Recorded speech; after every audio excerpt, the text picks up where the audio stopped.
I have been trying to make a decision on how to change my career. So I was thinking of some of the options: continue to do brokerage business, or focus on investment in real estate, or investment in business. So here's my decision process. There's three things you look at. You look at how much time you put in, and you look at the return, and also you look at what kind of crap you need to deal with.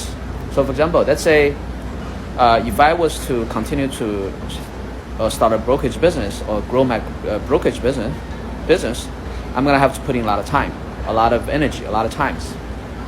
And the return I'm gonna get, maybe the most I'll make $1 million, $2 million, maybe the most $1 million a year.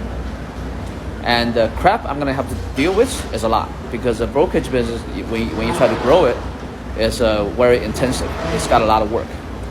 Versus if I focus on investment business, the time I'm gonna put in is not, mostly not running the day-to-day business. Well, of course I'm gonna have a management company that's gonna manage the properties, but my main focus is gonna be focused on finding good deals, good properties to purchase. So the time versus return is much higher. The ROI is much higher. So basically, if I put in, for example, this week I came to Atlanta, right? I spent a week here.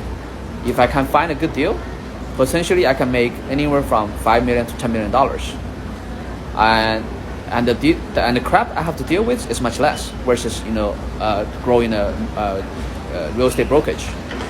So this is how you make the decision. I know a lot of you guys, you're trying to figure out what you should do, how you should change your career.